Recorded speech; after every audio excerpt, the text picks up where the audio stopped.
आप सभी साथियों को क्रांतिकारी जय भीम, जय संविधान, जय बहुजन, जय मूल्यवान साथियों। मैं नास्तिक क्यों हूँ इस लेख को भगत सिंह लाहौर के सेंट्रल जेल में 1931 ईस्वी में लिखे थे साथियों, जिसे लखनऊ के अखबार द पीपल में प्रकाशित भी किया गया था। बाबा रणधीर सिंह को भगत सिंह से मिलते हैं तो उन्होंने कहा कि यह लड़का आखिरकार घमंडी हो गया है, अहंकारी हो गया है।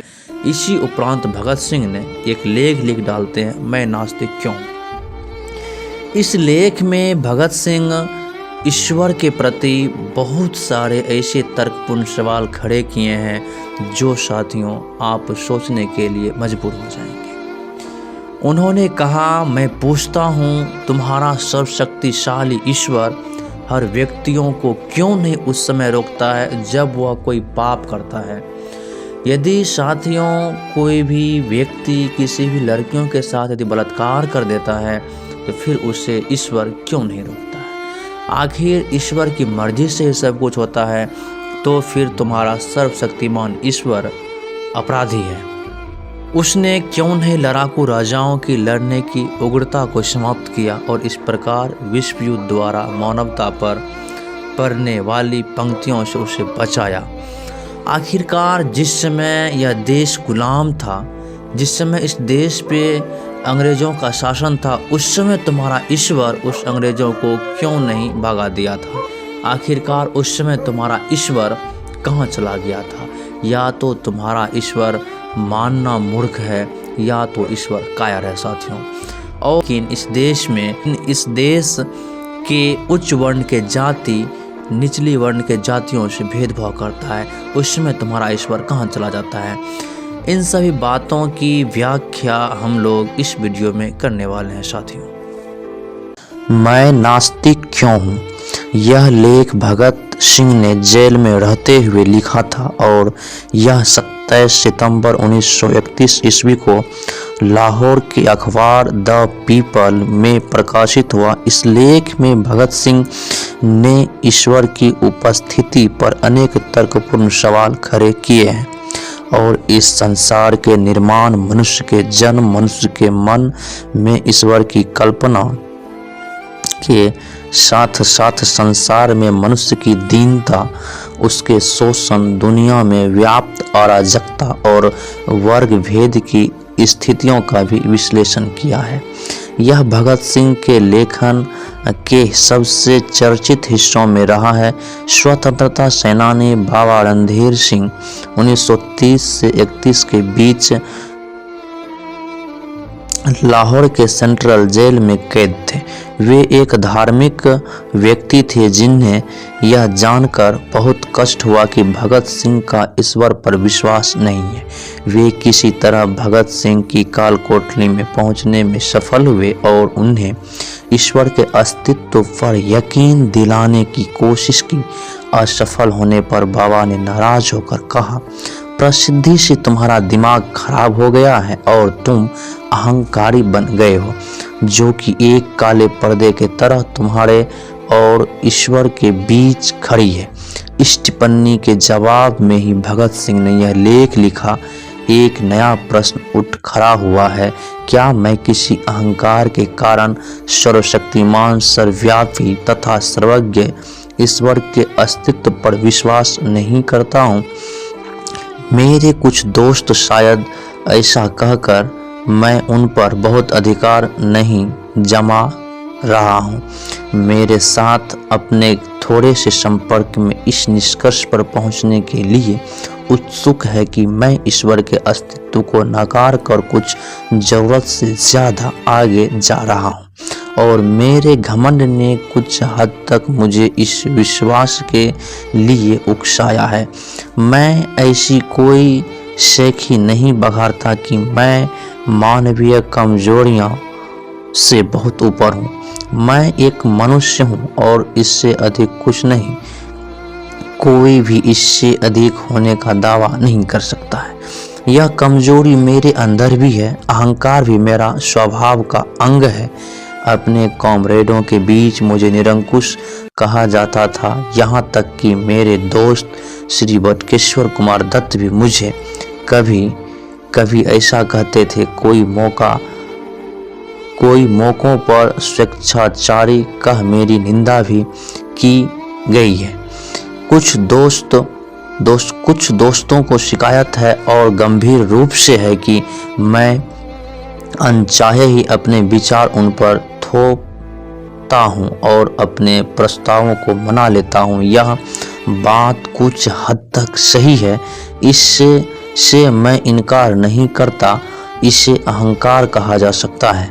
यहाँ तक अन्य प्रचलित मतों के मुकाबले हमारे अपने मत का सवाल है। मुझे निश्चय ही अपने मत पर गर्व है, लेकिन यह व्यक्तिगत नहीं है। ऐसा हो सकता है कि यह केवल अपने विश्वास के प्रति न्यूनचित गर्व हो और उसको घमंड नहीं कहा जा सकता है।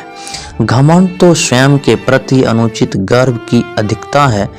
क्या यह अनुचित गर्व है जो मुझे नास्तिकता की ओर ले गया, अथवा इस विषय का खूब सावधानी से अध्ययन करने और उस पर खूब विचार करने के बाद मैंने ईश्वर पर विश्वास किया? मैं यह समझने में पूरी तरह से असफल रहा हूँ कि अनुचित वर्ग या वृथाभिमान किस तरह किसी व्यक्ति के ईश्वर में विश्वास करने के रास्ते में रोड़ा बन सकता है।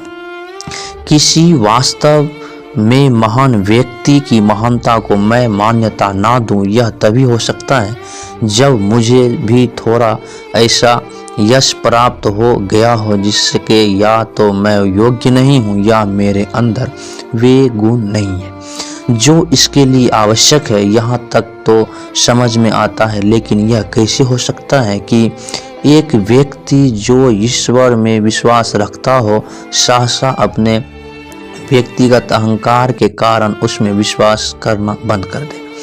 दो ही रास्ते संभव है, या तो मनुष्य अपने को ईश्वर का प्रतिद्वंदी समझने लगे या वह स्वयं को ही ईश्वर मानना शुरू कर दे।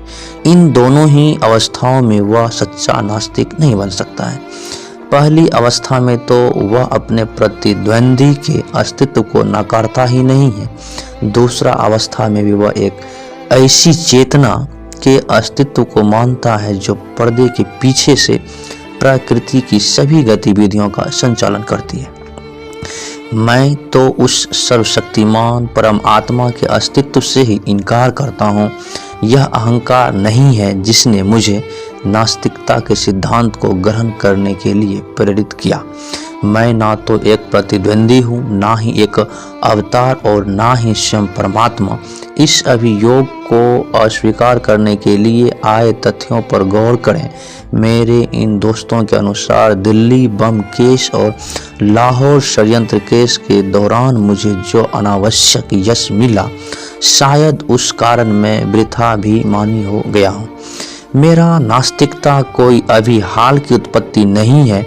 मैंने तो ईश्वर पर विश्वास करना तब छोड़ दिया था जब मैं एक अप्रसिद्ध नौजवान था। कम से कम एक कॉलेज का विद्यार्थी तो ऐसे किसी अनुसूचित अहंकार को नहीं पाल पोष सकता है जो उसे नास्तिकता की ओर ले जाए। यद्यपि मैं कुछ अध्यापकों का चहेता था तथा कुछ अन्य को मैं अच्छा नहीं लगता था, पर मैं कभी भी बहुत मेहनती अथवा पढ़ाकू विद्यार्थी नहीं रहा। अहंकार जैसी भावना में फंसने का कोई मौका ही ना मिल सका। मैं तो एक बहुत लज्जालु स्वभाव का लड़का था जिसकी भविष्य के बारे में कुछ निराशावादी प्रकृति थी। मेरे बाबा जिनके प्रभाव में मैं बड़ा हुआ एक रूढ़िवादी आर्य समाजवादी है। एक आर्य समाजी और कुछ भी हो नास्तिक नहीं होता। अपनी प्राथमिक शिक्षा पूरी करने के बाद मैंने DAV स्कूल लाहौर में प्रवेश किया और पूरे 1 साल उसके छात्रावास में रहा। वहाँ सुबह और शाम की प्रार्थना के अतिरिक्त मैं घंटों गायत्री मंत्र जपा करता था। उन दिनों में पूरा भक्त था। बाद में मैंने अपने पिता के साथ रहना शुरू किया। जहाँ तक धार्मिक रूढ़िवादिता का प्रश्न है, वह एक उदारवादी व्यक्ति है। उन्हीं की शिक्षा से मुझे स्वतंत्रता के ध्येय के लिए अपने जीवन को समर्पित करने की प्रेरणा मिली। किंतु वे नास्तिक नहीं है, उनका ईश्वर में दृढ़ विश्वास है। वे मुझे प्रतिदिन पूजा प्रार्थना के लिए प्रोत्साहित करते रहते थे। इस प्रकार से मेरा पालन पोषण हुआ। असहयोग आंदोलन के दिनों में राष्ट्रीय कॉलेज में प्रवेश लिया। यहाँ आकर ही मैंने सारी धार्मिक समस्याओं, यहाँ तक कि ईश्वर के अस्तित्व के बारे में उदारतापूर्ण सोचना, विचारना तथा उसकी आलोचना करना शुरू किया। पर अभी भी मैं पक्का आस्तिक था।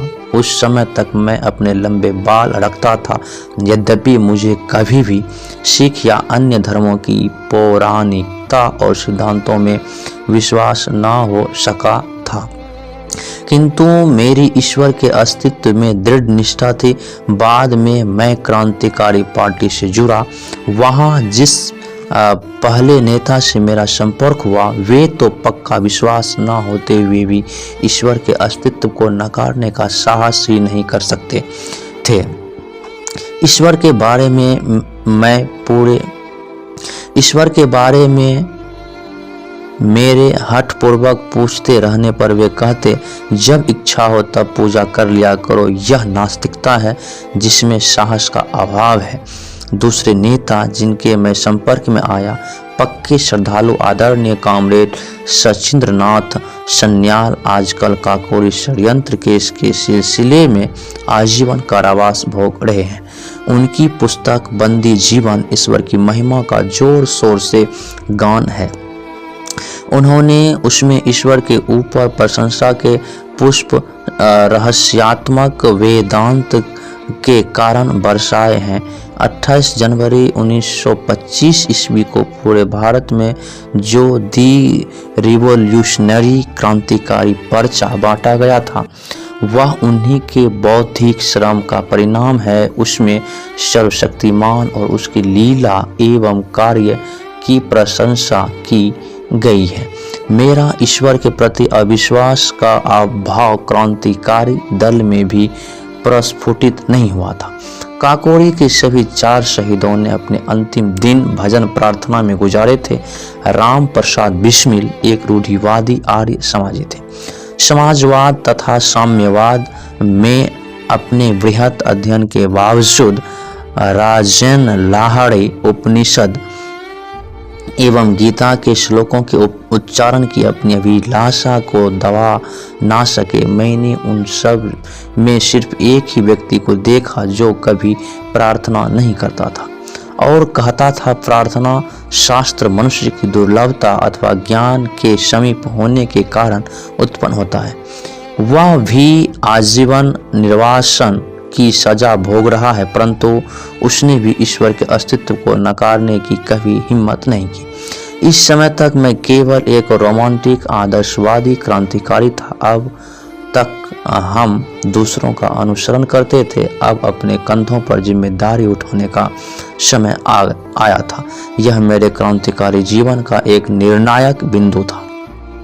अध्ययन की पुकार मेरे मन में गलियारों में गूंज रही थी।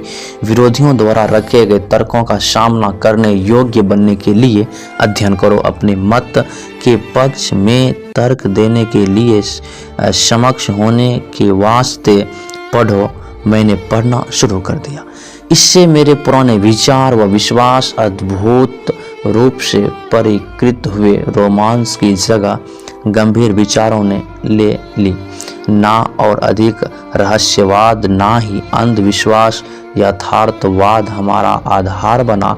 मुझे विश्व क्रांति के अनेक आदर्श के बारे में पढ़ने का खूब मौका मिला। मैंने अराजकतावादी नेता बाकुनिन को पढ़ा, कुछ साम्यवाद के पिता मार्क्स को, किंतु अधिक लेनिन, त्रोत्स्की व अन्य लोगों को पढ़ा जो अपने देश में सफलतापूर्ण क्रांति लाए थे। ये सभी नास्तिक थे। बाद में मुझे निर्लंब स्वामी की पुस्तक सहज ज्ञान मिली। उसमें रहस्यवादी नास्तिकता थी। 1926 के अंत तक मुझे इस बात का विश्वास हो गया कि एक सर्वशक्तिमान परम आत्मा की बात, जिसने ब्रह्मांड का सृजन दिग्दर्शन और संचालन किया एक कोरी बकवास है। मैंने अपने इस अविश्वास को प्रदर्शित किया। मैंने इस विषय पर अपने दोस्तों से बहस की कि मैं एक घोषित नास्तिक हो चुका हूँ। मई 1927 में मैं लाहौर में गिरफ्तार हुआ। रेलवे पुलिस हवालात में मुझे 1 महीना काटना पड़ा। पुलिस अफसरों ने मुझे बताया कि मैं लखनऊ में था जब वहाँ काकोरी दल का मुकदमा चल रहा था कि मैंने उन्हें छुड़ाने की योजना पर बल दी थी कि उनकी सहमति पाने के बाद हमने कुछ बम प्राप्त किए थे कि 1927 में दशहरा के अवसर पर उन बमों में से एक परीक्षण के लिए भीड़ पर फेंका गया कि यदि मैं क्रांतिकारी दल की गतिविधियों पर प्रकाश डालने वाला एक वक्तव्य दे दूं तो मुझे गिरफ्तार नहीं किया जाएगा और इसके विपरीत मुझे अदालत में मुखबिर की तरह पेश किए बगैर रिहा कर दिया जाएगा और इनाम दिया जाएगा। मैं इस प्रस्ताव पर हंसा। यह सब बेकार की बात थी। हम लोगों की भांति विचार रखने वाले अपनी निर्दोष जनता पर बम नहीं फेंका करते। एक दिन सुबह CID के वरिष्ठ अधीक्षक श्री न्यूमन ने कहा कि यदि मैंने वैसा वक्तव्य नहीं किया तो मुझ पर काकोरी केस से संबंधित विद्रोह छेड़ने के षड्यंत्र तथा दशहरा उपद्रव में क्रूर हत्याओं के लिए मुकदमा चलाने पर बाध्य होंगे और कि उनके पास मुझे सजा दिलाने व फांसी पर लटकवाने के लिए उचित प्रमाण है। उसी दिन से कुछ पुलिस अफसरों ने मुझे नियम से दोनों समय ईश्वर की स्तुति करने के लिए फुसलाना शुरू किया। पर अब मैं एक नास्तिक था। मैं स्वयं के लिए यह बात तय करना चाहता था कि क्या शांति और आनंद के दिनों में मैं नास्तिक होने का दम भरता हूँ या ऐसे कठिन समय में भी मैं उन सिद्धांतों पर अड़ीन रह सकता हूँ। बहुत सोचने के बाद मैंने निश्चय किया कि किसी भी तरह ईश्वर पर विश्वास था प्रार्थना मैं नहीं कर सकता। नहीं, मैंने एक क्षण के लिए भी नहीं किया। यही असली परीक्षण था और मैं सफल रहा। अब मैं एक पक्का अविश्वासी था और तब से लगातार हूँ। इस परीक्षण पर खरा उतरना आसान काम ना था। विश्वास कष्टों को हल्का कर देता है, यहाँ तक कि उन्हें सुख कर बना सकता है। ईश्वर में मनुष्य को अत्यधिक संतावना देने वाला एक आधार मिल सकता है जिसके बिना मनुष्य को अपने ऊपर निर्भर करना पड़ता है। तूफान और झंझावात के बीच अपने पंखों पर खड़ा रहना कोई बच्चों का खेल नहीं है। पक्षी की इन चिड़ियों में अहंकार यदि है तो भाप बनकर उड़ जाता है और मनुष्य अपने विश्वास को ठुकराने का साहस नहीं कर पाता। यदि ऐसा करता है तो इससे यह निष्कर्ष निकलता है कि उसके पास सिर्फ अहंकार नहीं वरन कोई अन्य शक्ति है। आज बिल्कुल वैसी ही स्थिति है। निर्णय का पूरा पता है। 1 सप्ताह के अंदर ही यह घोषित हो जाएगा कि मैं अपना जीवन एक ध्येय पर न्योछावर करने जा रहा हूँ। इस विचार के अतिरिक्त और क्या संभावना हो सकती है। ईश्वर में विश्वास रखने वाला हिंदू पुनर्जन्म पर राजा होने की आशा कर सकता है। एक मुसलमान या ईसाई स्वर्ग में व्याप्त समृद्धि के आनंद की तथा अपने कष्टों और बलिदान के लिए पुरस्कार की कल्पना कर सकता है। किंतु मैं क्या आशा करूं? मैं जानता हूं कि जिस क्षण रस्सी का फंदा मेरी गर्दन पर लगेगा और मेरे पैरों के बीच से तख्ता हटेगा वह पूर्ण विराम होगा। वह अंतिम क्षण होगा। मैं या मेरी आत्मा सब वही समाप्त हो जाएगी। आगे कुछ ना रहेगा। एक छोटी सी जूझती हुई जिंदगी जिसकी कोई ऐसी गौरवशाली परिणति नहीं है। अपने में स्वयं एक पुरस्कार होगी। यदि मुझ में इस दृष्टि से देखने का साहस हो, बिना किसी स्वार्थ के यहाँ या यहाँ के बाद पुरस्कार की इच्छा के बिना मैंने नास्तिक भाव से अपने जीवन को स्वतंत्रता के ध्येय पर समर्पित कर दिया है, क्योंकि मैं और कुछ कर ही नहीं सकता। जिस दिन हमें उस मनोवृत्ति के बहुत से ऊपर और महिलाएं मिल जाएंगे जो अपने जीवन को मनुष्य की सेवा से प्रेरित मानवता के द्वार के अतिरिक्त कहीं समर्पित कर ही नहीं सकते, उसी दिन मुक्ति के युग का शुभारंभ होगा। वे शोषणों, उत्पीड़नों और अत्याचारियों को चुनौती देने के लिए उत्प्रेरित होगा, इसलिए नहीं कि उन्हें राजा बनाना है या कोई अन्य पुरस्कार प्राप्त करना है। यहाँ या अगले जन्म में या मृत्युपरांत स्वर्ग में उन्हें तो मानवता की गर्दन से दास्ता का जुआ उतार फेंकने और मुक्ति एवं शक्ति स्थापित करने के लिए इस मार्ग को अपनाना होगा। क्या वे इस रास्ते पर चलेंगे जो उनके अपने लिए खतरनाक किंतु उनकी महान आत्मा के लिए एकमात्र कल्पनीय रास्ता है? क्या इस महान ध्येय के प्रति अनेक गर्व को अहंकार कहकर उसका गलत अर्थ लगाया जाएगा?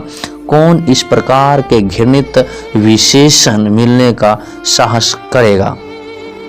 या तो वह मूर्ख है या धूर्त। हमें चाहिए कि उससे क्षमा कर दे, क्योंकि वह उस हृदय में उद्वेलित उच्च विचारों, भावनाओं, आवेगों तथा उनकी गहराई को महसूस नहीं कर सकता। उसका हृदय मांस के एक टुकड़े की तरह मृत है। उसकी आंखों पर अन्य स्वार्थों के परतों की छाया पड़ने से वे कमजोर हो गई है।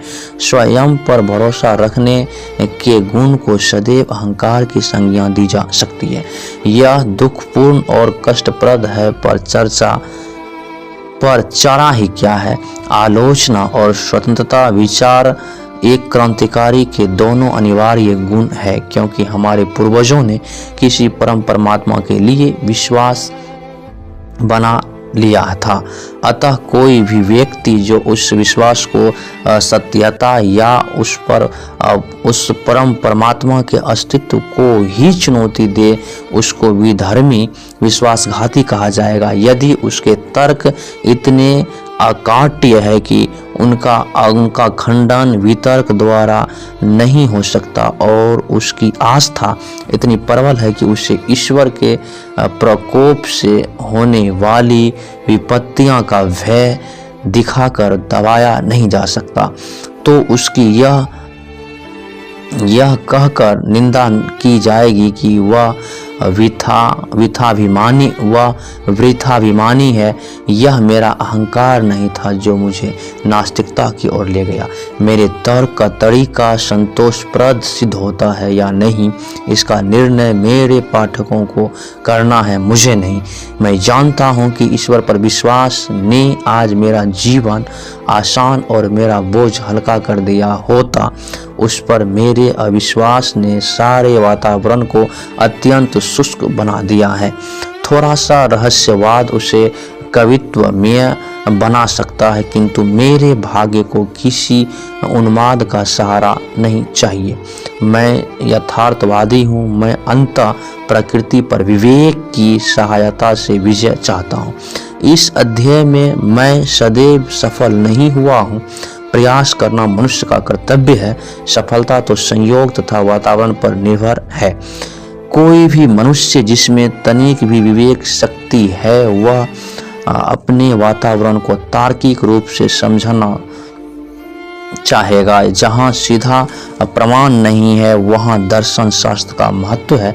जब हमारे पूर्वजों ने फुर्सत के समय विश्व के रहस्य को, इसके भूत, वर्तमान एवं भविष्य को, इसके क्यों और कहां से को समझने का प्रयास किया, तो सीधे परिणामों के कठिन अभाव में हर व्यक्ति ने इन प्रश्नों को अपने ढंग से हल किया।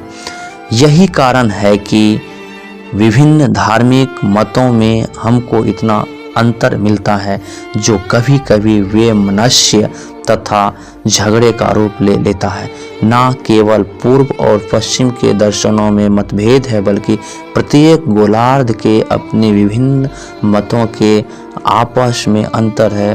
पूर्व के धर्मों में इस्लाम तथा हिंदू धर्म में जरा भी अनुरूपता नहीं है। भारत में ही बौद्ध तथा जैन धर्म उस ब्राह्मणवाद से बहुत अलग है जिसमें स्वयं आर्य समाज व सनातन धर्म जैसे विरोधी मत पाए जाते हैं। पुराने समय का एक स्वतंत्र विचारक चवार्क है, उसने ईश्वर को पुराने समय में ही चुनौती दी थी, पर व्यक्ति अपने को सही मानता है। दुर्भाग्य की बात है कि वजह पुराने विचारकों के अनुभवों तथा विचारों को भविष्य में अज्ञानता के विरुद्ध लड़ाई का आधार बनाने के हम आलसियों की तरह जो हम सिद्ध हो चुके हैं उनके कथन में अविचल एवं संशयहीन विश्वास की चीख पुकार करते रहते हैं और इस प्रकार मानवता के विकास को जड़ बनाने के दोषी हैं।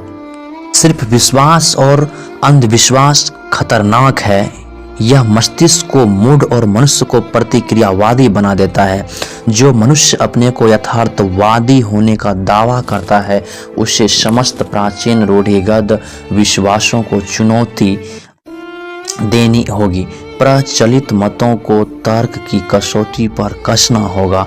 यदि वे तर्क का प्रहार ना सह सके तो टुकड़े टुकड़े होकर गिर पड़ेगा। तब नए दर्शन की स्थापना के लिए उनको पूरा धाराशायी करके जगह साफ करना और पुराने विश्वासों की कुछ बातों का प्रयोग करके पुनर्निर्माण करना। मैं प्राचीन विश्वासों के ठोसपन पर प्रश्न करने के संबंध में आश्वस्त हूँ। मुझे मेरा विश्वास है कि एक चेतन परम आत्मा का जो प्रकृति की गति का दिग्दर्शन एवं संचालन करता है कोई अस्तित्व नहीं है। हम प्रकृति में विश्वास करते हैं और समस्त गतिशील आंदोलन का ध्येय मनुष्य द्वारा अपनी सेवा के लिए प्रकृति पर विजय प्राप्त करना मानते हैं। इसको दिशा देने के लिए कोई चेतन शक्ति नहीं है, यही हमारा दर्शन है। हम आस्तिकों से कुछ प्रश्न करना चाहते हैं। यदि आपका विश्वास है कि एक सर्वशक्तिमान, सर्वव्यापक और सर्वज्ञानी ईश्वर है जिसने विश्व की रचना की, तो कृपया करके मुझे यह बतावें कि उसने यह रचना क्यों की। कष्टों और संतोषों से पूर्ण दुनिया, असंख्यक दुखों के शाश्वत अनंत गठन बंधों से ग्रसित एक भी व्यक्ति जो पूरी तरह संतुष्ट नहीं है, कृपया यह ना कहे कि वही उसका नियम है। यदि वह किसी नियम से बंधा है तो वह सर्वशक्तिमान नहीं है, वह भी हमारे ही तरह नियमों का दास है। कृपया करके यह भी ना कहे कि यह उसका मनोरंजन है।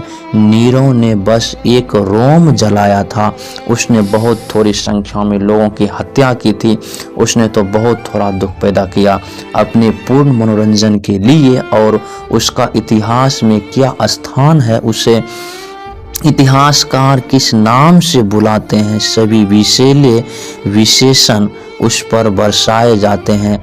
पन्ने उसकी निंदा के वाक्यों से काले पुते हैं, भर्त्सना करते हैं। खरा नीरो एक हृदयहीन, निर्दयी, दुष्ट एक चंगेज खान ने अपने आनंद के लिए कुछ हजार जाने ले ली और आज हम उसके नाम से घृणा करते हैं। तब किस प्रकार तुम अपने ईश्वर को नियोजित ठहराते हो, उस शाश्वत नीरों को जो हर दिन, हर घंटे और हर मिनट असंख्य दुख देता रहा और अभी भी दे रहा है। फिर तुम कैसे उसके दुष्कर्मों का पक्ष लेने की सोचते हो, और जो चंगेज खां से प्रत्येक क्षण अधिक है। क्या यह सब बाद में इन निर्दोष कष्ट सहने वालों को पुरस्कार और गलती करने वाले को दंड देने के लिए हो रहा है। ठीक है, तुम कब तक उस व्यक्ति को उचित ठहराते रहोगे जो हमारे शरीर पर घाव करने का साहस इसलिए करता है कि बाद में मुलायम और आरामदायक मलहम लगाएगा। ग्लैडिएटर संस्था के व्यवस्थापक कहाँ तक उचित करते थे कि एक भूखे खूंखार शेर के सामने मनुष्य को फेंक दो कि यदि वह उससे जान बचा लेता है तो उसकी खूब देखभाल की जाएगी। इसलिए मैं पूछता हूँ कि उस चेतन परम आत्मा ने इस विश्व और उसमें मनुष्यों की रचना क्यों की? आनंद लूटने के लिए। तब उसमें और नीरो में क्या फर्क है? तुम मुसलमानों और ईसाइयों, तुम तो पूर्व जन्म में विश्वास नहीं करते। तुम तो हिंदुओं की तरह यह तर्क पेश नहीं कर सकते कि प्रत्यक्षतः निर्दोष व्यक्तियों के कष्ट उनके पूर्व जन्मों के कर्मों का फल है। मैं तुमसे पूछता हूँ कि उस सर्वशक्तिशाली ने शब्द द्वारा विश्व के उत्पत्ति के लिए 6 दिन तक क्यों परिश्रम किया और प्रत्येक दिन वह क्यों कहता है कि सब ठीक है? बुलाओ उसे पिछला इतिहास दिखाओ, उसे आज की परिस्थितियों का अध्ययन करने दो। हम देखेंगे कि क्या वह कहने का साहस करता है कि सब ठीक है। कारावास की काल कोठरी से लेकर झोपड़ियों की बस्तियों तक, भूख से तड़पते लाखों इंसानों से लेकर उन शोषित मजदूरों से लेकर जो पूंजीवादी पिशाच द्वारा खून चूसने की क्रिया को धैर्य पूर्वक निरुत्साह से देख रहे हैं तथा उस मानव शक्ति की बर्बादी देख रहे हैं जिसे देखकर कोई भी व्यक्ति जिसे तनिक भी सहज ज्ञान है भय से सिहर उठेगा और अधिक उत्पादन को जरूरतमंद लोगों में बांटने के वजह समुद्र में फेंक दे। समझने से लेकर राजाओं के उन महलों तक जिनकी नींव मानव की हड्डियों पर पड़ी है, उसको यह सब देखने दो और फिर कहे खरा सब कुछ ठीक है क्यों और कहां से? यही मेरा प्रश्न है। तुम चुप हो, ठीक है, तो मैं आगे चलता हूं। और तुम हिंदुओं, तुम कहते हो कि आज जो कष्ट भोग रहे हैं ये पुनर्जन्म की पाप है और आज के उत्पीड़क पिछले जन्मों में साधु पुरुष थे, अतः वे सत्ता का आनंद लूट रहे हैं। मुझे यह मानना पड़ता है कि आपके पूर्वज बहुत चालाक व्यक्ति थे। उन्होंने ऐसे सिद्धांत गढ़े जिनमें तर्क और अविश्वास के सभी प्रयासों को विफल करने की काफी ताकत है। न्याय शास्त्र के अनुसार दंड को अपराधी पर पड़ने वाले असर के आधार पर केवल 3 कारणों से उचित ठहराया जा सकता है। वे है प्रतिकार, भय तथा सुधार। आज सभी प्रगतिशील विचारकों द्वारा प्रतिकार के सिद्धांत की निंदा की जाती है। भयभीत करने के सिद्धांत का भी अंत वही है। सुधार करने का सिद्धांत ही केवल आवश्यक है और मानवता की प्रगति के लिए अनिवार्य है। इसका धैर्य अपराधी को योग्य और शांति प्रिय नागरिक के रूप में समाज को लौटाना है। किंतु यदि हम मनुष्यों को अपराधी मान भी ले तो ईश्वर द्वारा उन्हें दिए गए दंड की क्या प्रकृति है? तुम कहते हो वह उन्हें गाय, बिल्ली, पेड़, जड़ी बूटी या जानवर बनाकर पैदा करता है। तुम ऐसे 84 लाख दंडों को गिनाते हो। मैं पूछता हूँ कि मनुष्य पर इसका सुधार के रूप में क्या असर है? तुम ऐसे कितने व्यक्तियों से मिले हो जो यह कहते हैं कि वे किसी पाप के कारण पुनर्जन्म में गधा के रूप में पैदा हुए थे? एक भी नहीं। अपने पुराणों से उदाहरण ना दो। मेरे पास तुम्हारी पौराणिक कथाओं के लिए कोई स्थान नहीं है। और फिर क्या तुम्हें पता है कि दुनिया में सबसे बड़ा पाप गरीब होना है? गरीब एक अभिशाप है, यह एक दंड है। मैं पूछता हूँ कि दंड प्रक्रिया की कहाँ तक प्रशंसा करे, जो अनिवार्यतः मनुष्य को और अधिक अपराध करने को बाध्य करे। क्या तुम्हारे ईश्वर ने यह नहीं सोचा था, या उसको भी ये सारी बातें मानवता द्वारा अकथनीय कष्टों के झेलने की कीमत पर अनुभव से सीखनी थी? तुम क्या सोचते हो किसी गरीब या अनपढ़ परिवार जैसे एक चमार या मेहतर के यहाँ पैदा होने पर इंसान का क्या भाग्य होगा? चूँकि वह गरीब है इसलिए पढ़ाई नहीं कर सकता, वह अपने साथियों से तिरस्कृत एवं परित्यक्त रहता है। जो ऊंची जाति में पैदा होने के कारण अपने को ऊंचा समझते हैं, उसका अज्ञान, उसकी गरीबी तथा उससे किया गया व्यवहार उसके हृदय को समाज के प्रति निष्ठुर बना देता है।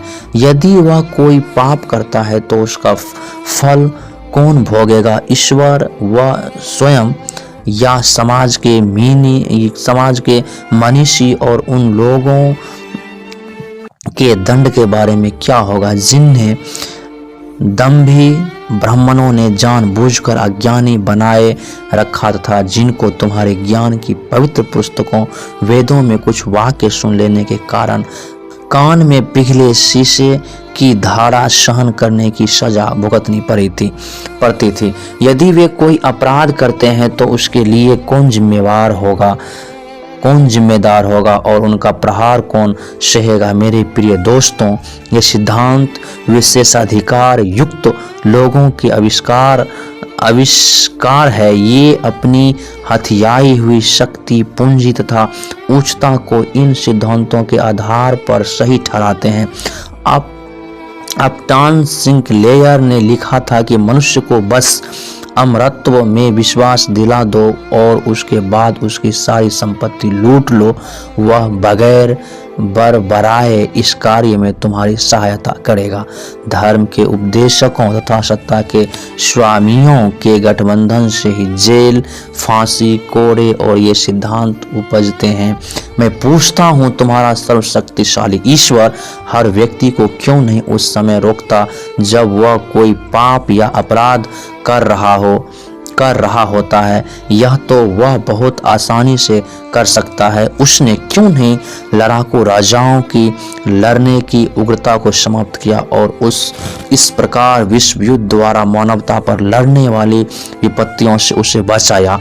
उसने अंग्रेजों के मस्तिष्क में भारत को मुक्त कर देने की भावना क्यों नहीं पैदा की?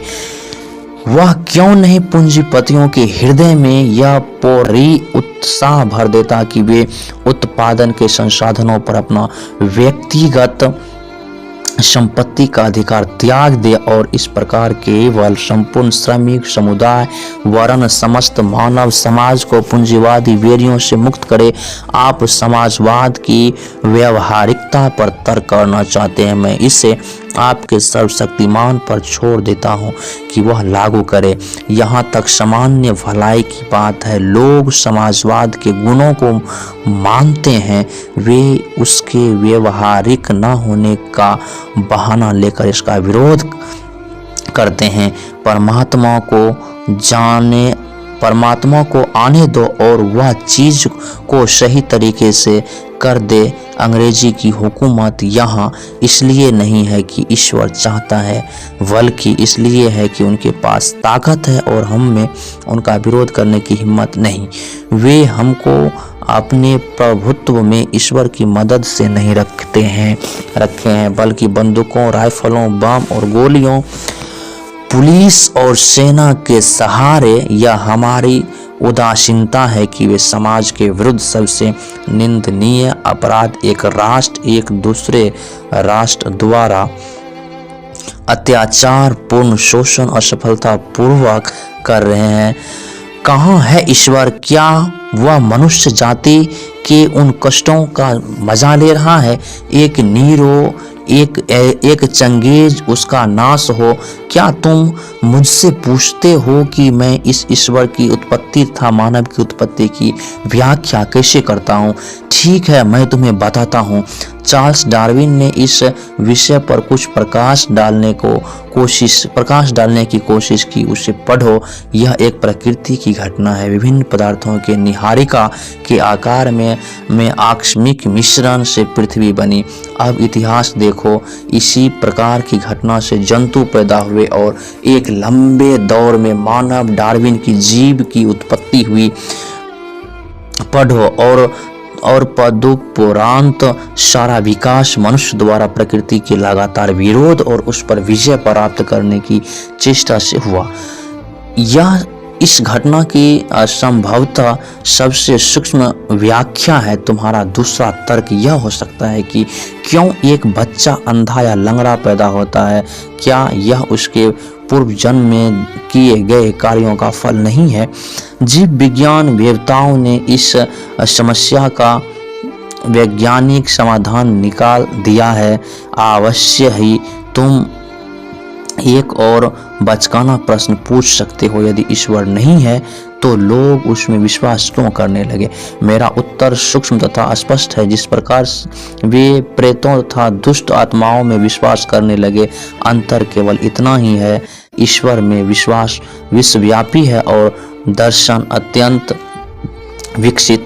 इसकी उत्पत्ति का श्रेय उन शोषकों की प्रतिभा को है जो परमात्मा के अस्तित्व का उपदेश देकर लोगों को अपने प्रभुत्व में रखना चाहते थे तथा उनसे अपनी विशिष्ट स्थिति का अधिकार एवं अनुमोदन चाहते थे।